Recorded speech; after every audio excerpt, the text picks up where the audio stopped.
요한계시록 8장 12절 넷째 천사가 나팔을 부니 해 3분의 1과 달 3분의 1과 별들의 3분의 1이 침을 받아 그 3분의 1이 어두워지니 낮 3분의 1은 비춤이 없고 밤도 그러하더라. 넷째 천사의 나팔 재앙입니다.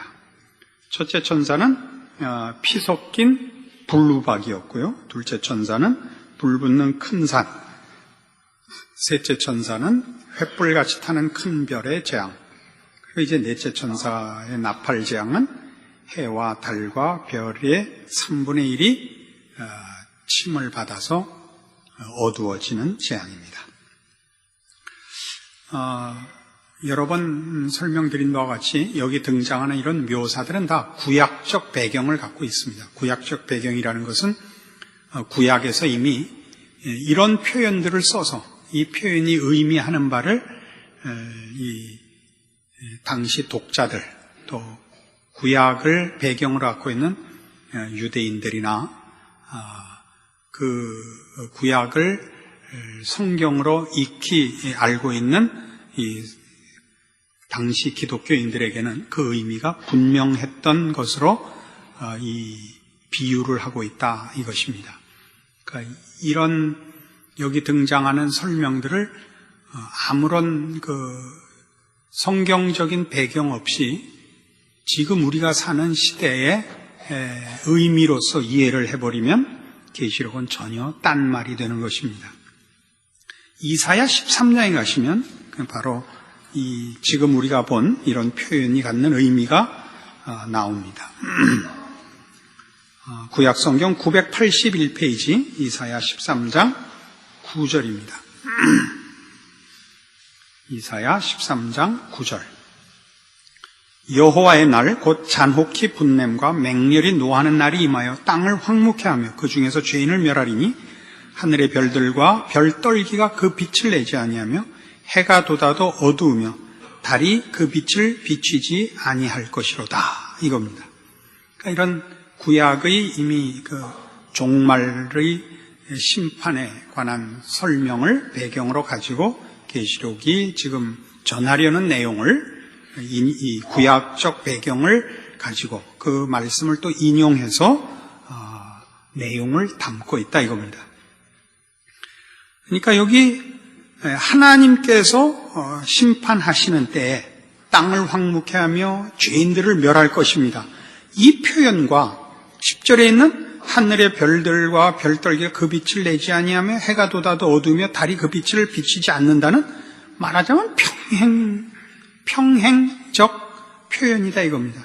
앞에 있는 내용이나 뒤에 있는 9절의 내용과 10절의 내용이 같은 의미인데 9절의 내용에서는 분명하게 하나님께서 이 땅을 심판하사 땅을 여기서 말하는 땅이라는 건 세상 것이라는 개념이죠. 하늘에 속한 것이 아닌 죄악된 세상에 속하는 것을 황무케 하며 죄인을 멸한다. 그것을 10절에서는 하늘의 별들과 별떨기가 그 빛을 내지 않으며 해가 돋아도 어두우며 달이 그 빛을 비추지 아니한다. 이건 뭐냐면 해와 달과 별로 기초한 세상을 멸한다. 이런 개념이죠. 이해하시겠어요? 우리는 무슨 기초 속에 있어요? 우리는 하나님의 은혜와 통치의 기초 위에 있는 자들이고 세상에 속한 자들은 하나님 없이 하나님이 만든 피조물, 해와 달과 별의 기초 속에만 있는 거죠. 그 프레임 속에만. 그러니까 죄인들을 멸한다, 세상을 멸한다 하는 것은 하나님을 기초로 하며 하나님을 통치자로 섬기는 영역에 들어있지 않는 자들을 멸한다라는 얘기인 것입니다.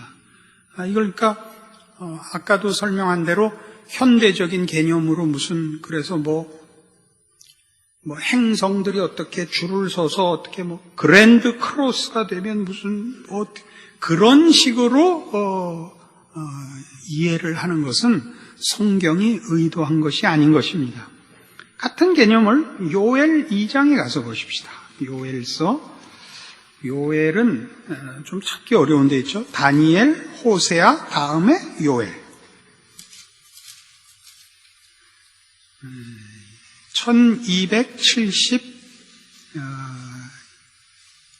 1273페이지 있습니다. 구약성경 1273페이지 31절입니다. 요엘서 2장 31절. 여호와의 크고 두려운 날이 이르기 전에 해가 어두워지고 달이 핏빛같이 변하려니와 누구든지 여호와의 이름을 부르는 자는 구원을 얻으리니 이는 나 여호와의 말대로 시온산과 예루살렘에서 피할 자가 있을 것이며 남은 자 중에 나 여호와의 부름을 받을 자가 있을 것임이니라. 그래서 이제 지금 오늘 우리가 계시록 8장에서 보는 이 넷째 천사의 나팔 재앙이 의미하는 바가 이제 이중적이라는 것이 드러납니다.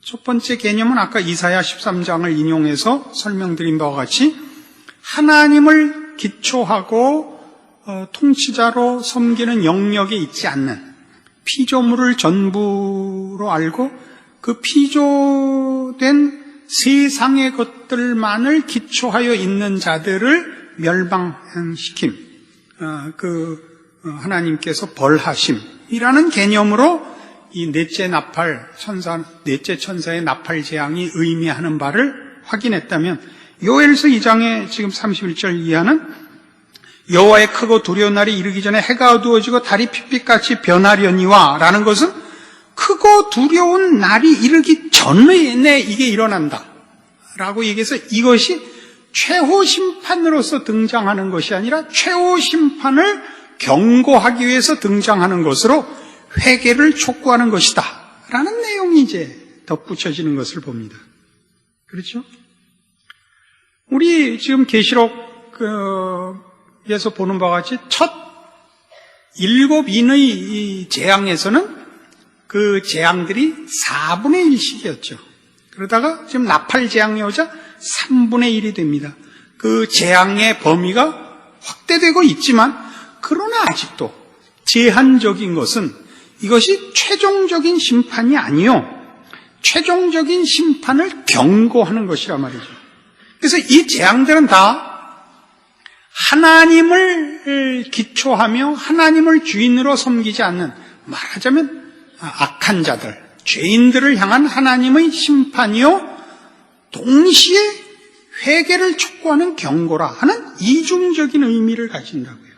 그 계시록의 내용들은 우리 언제나 확인하듯이 이렇게 조용히 있다가 하나님이 어떻게 하나 보고만 계시다가 마지막 날 호각을 불어서 다 모여라 해갖고 구원 얻을 자와 그렇지 않은 자, 상급을 받을 자와 벌 받을 자를 이렇게 나누는 일을 하시는 것이 아니라 그런 최후의 날, 그러니까 악한 자들을 다 멸하는 최후의 심판, 그것은 더 적극적으로 하나님의 백성들을 완성시키는 날이라는 적극적인 의미를 가지며, 하나님의 백성을 완성시킨다는 개념 속에는 악한 자들의 최종 심판을 미리 경고함으로써 그들로 하여금 돌이킬 기회를 준다는 메시지를 갖고 있는 개념에서의 다중적 복합적 의미를 가진 내용이 계시록의 기록들이란 말이죠.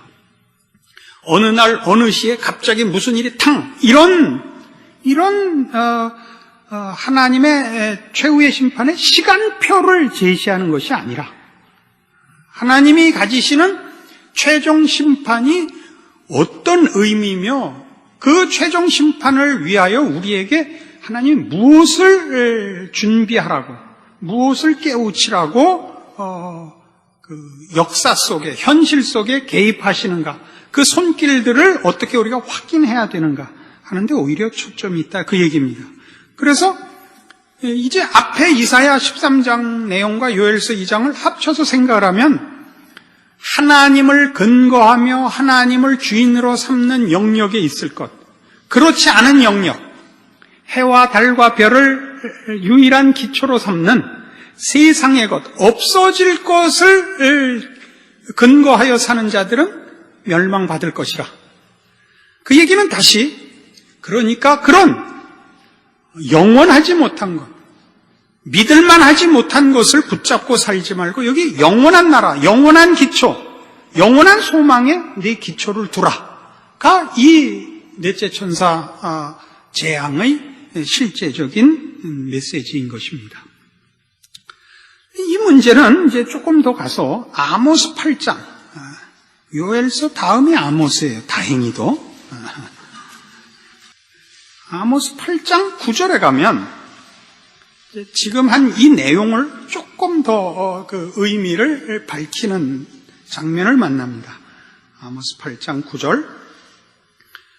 주 여호와께서 가라사대 그날에 내가 해로 대낮에 지게 하여 백주의 땅을 캄캄케 하며 너희 절기를 애통으로 너희 모든 노래를 애곡으로 변하며 모든 사람으로 굵은 배로 허리를 동이게 하며 모든 머리를 대머리 되게 하며 독자의 죽음을 인하여 애통하듯 하게 하며 그 결국으로 곤고한 날과 같게 하리라.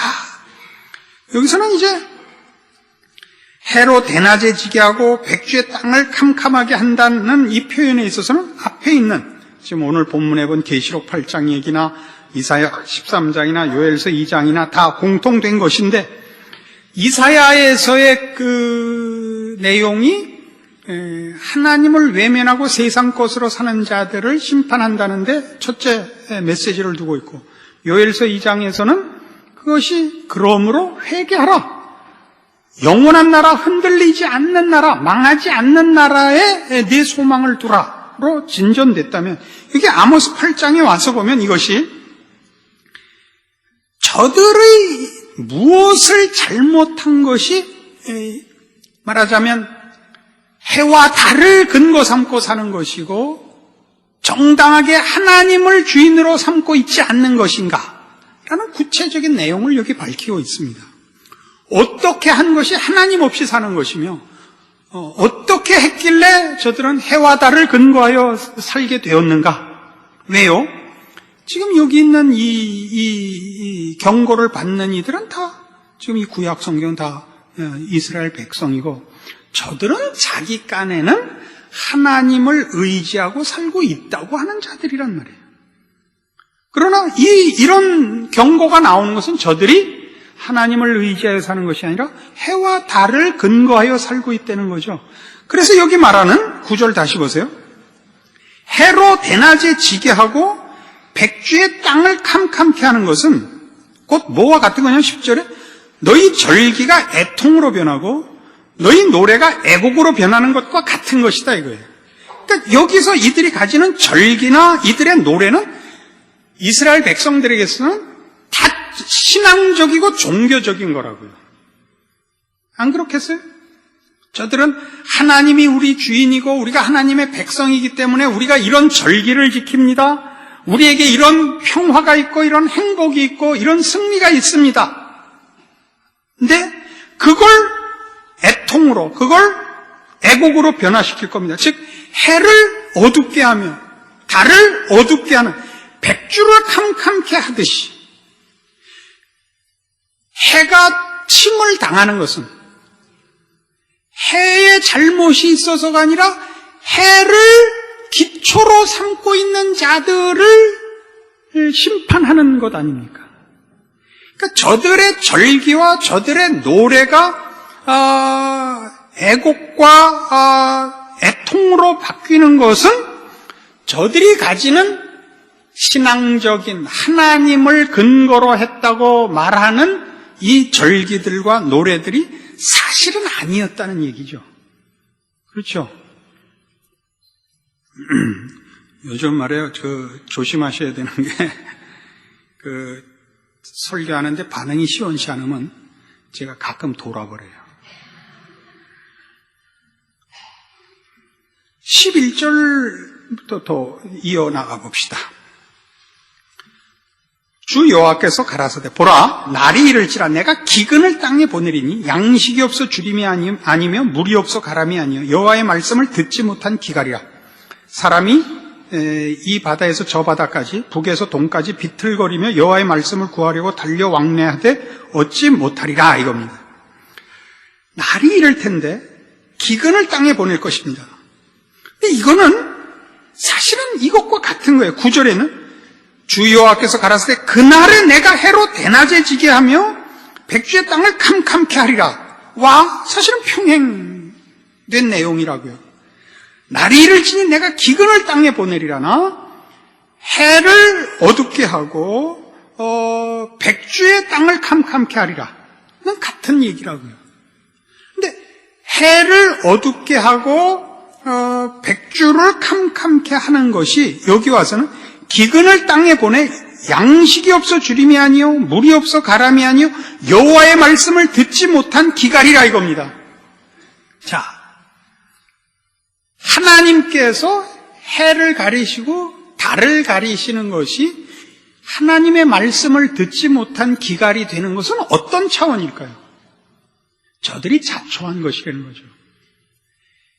해를 치는 것은 해가 하나님을 배반했거나 달이 하나님에게 불순종해서 치는 게 아니라 해와 달을 유일한 근거로 삼는 자,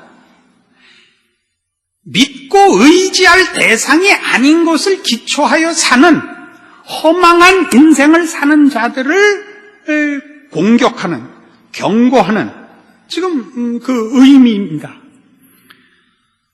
해가 빛을 잃고 낮이 캄캄해지는 것은 저들이 이 믿지 못하고 의지해서는 안 되는 것들 의지한 탓입니다. 그래서 캄캄해지는 거죠. 하나님의 벌로 저들이 잘못된 것으로 빛을 삼고 잘못된 것으로 기초를 했기 때문에 그 얘기예요. 그 얘기나 해를 쳐서 어둡게 하고 달을 쳐서 어둡게 하겠다와 말씀이 없어 기근을 얻으리라는 같은 거란 말이에요.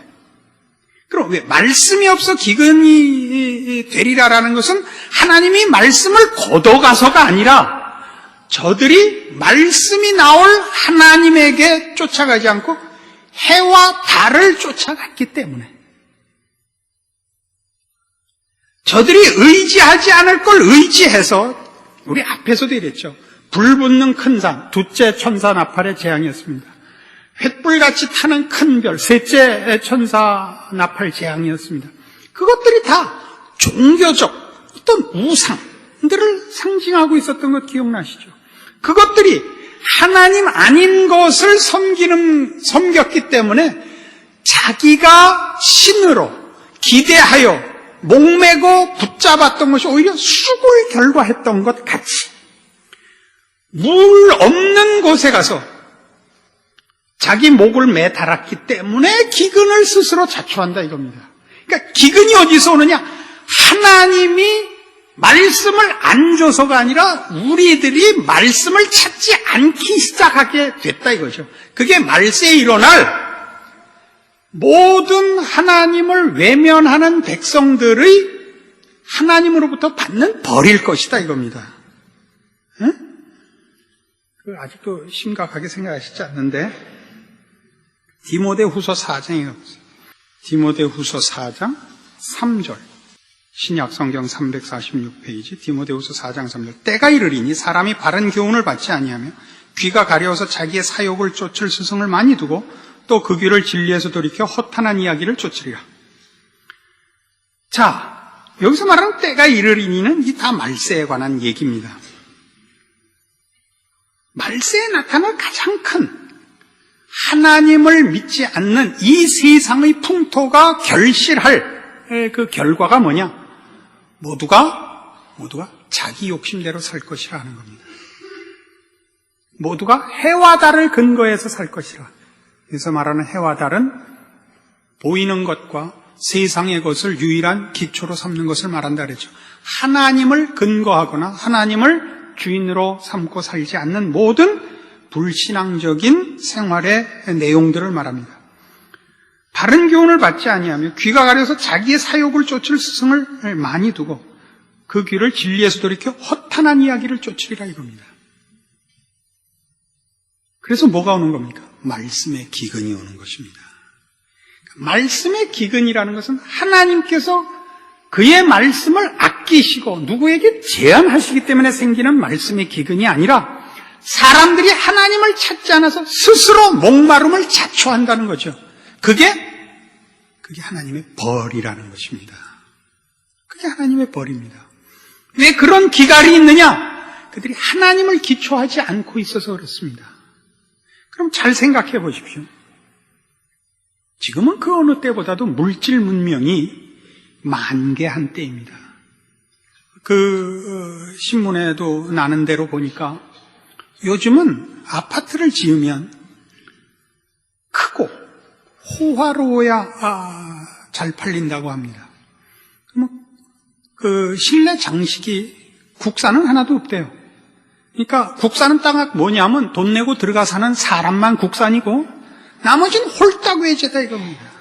그럼 예를 들면 무슨 주방 기구에서부터 해서 그다음 뭐 있는지 잘 모르겠는데 우리 집에 가구가 그거밖에 없어서 이게 몽땅 외산이다 이거예요. 가장 비싼 것들.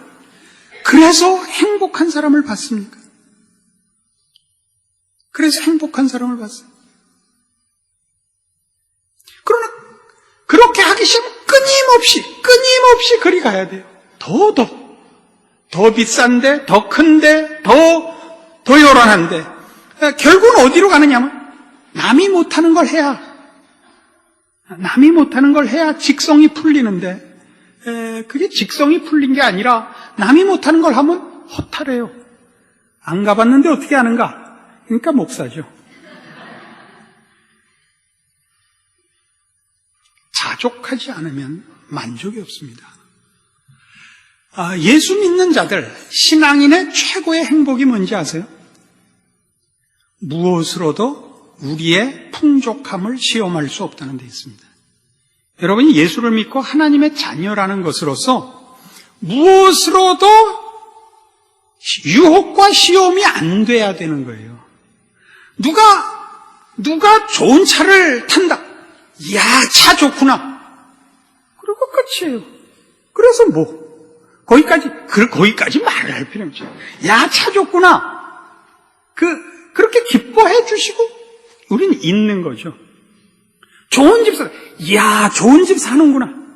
그래서 나는 우리 집이 제일 좋고, 눈 감고 자면, 그게 다 똑같고, 그래서 가까운 친구가 LA에 팔러스버디스에서 살아요. 거기 지금 홍골신의 집이 그 근처 어디예요? 그래갖고 거기 태평양이 내다보이는 이렇게 절벽에 이렇게 앞이 확 튀었어요.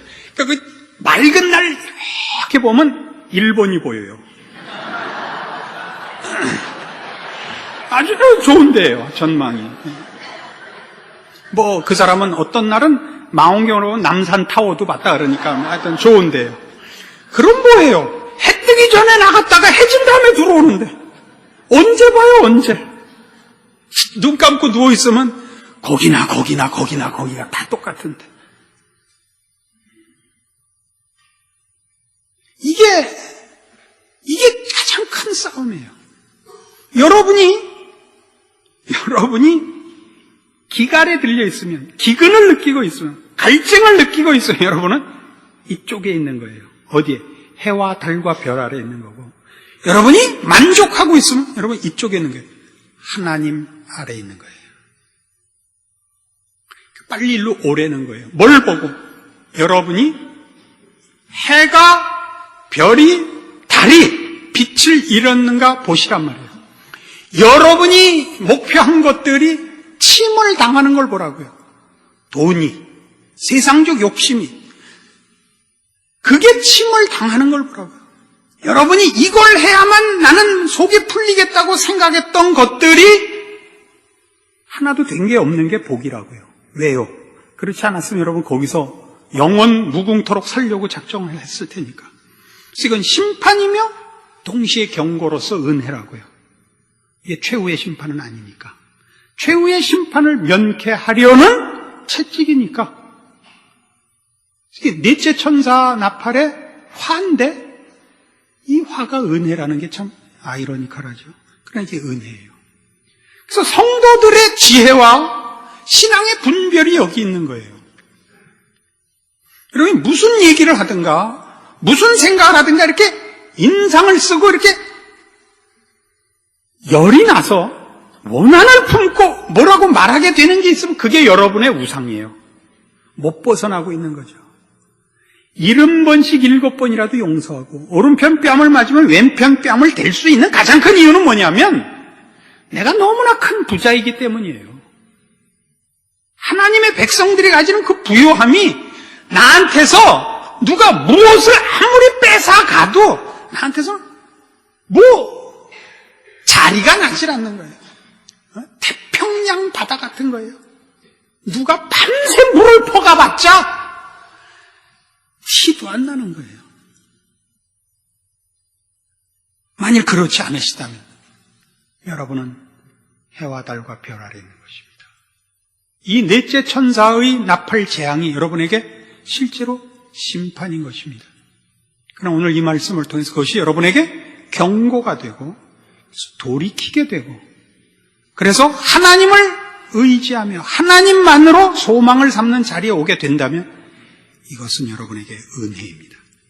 그리고 그렇게 사셔야 됩니다. 그것이 계시록을 기록한 이유입니다. 계시록이 기록돼서 2000년이 흐르는 동안 뭐가 계속된 겁니까? 이 회심, 이 깨우침.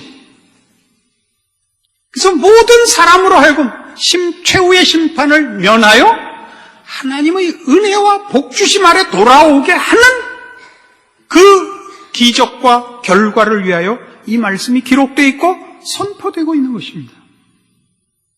장차 일어날 최후의 심판의 어떤 스케줄로서가 아니라 지금 여러분의 신자된 삶을 돌아보는 말씀으로 이것이 여러분을 점검케 하고 돌아보게 하고 정신 차리게 해야 옳습니다. 그래야만 이 말씀을 읽는 가치가 있고 예수를 믿으며 주님 오실 날을 기다리노라 고백하는 신앙 고백에 진정한 의미가 있는 것입니다. 기도하십시다. 하나님 아버지 은혜를 감사합니다. 하나님께서 우리에게 영원한 복을 주시기 위하여 지금도 헛된 것을 의지하지 말며 없어질 것을 섬기지 말라 가르치십니다.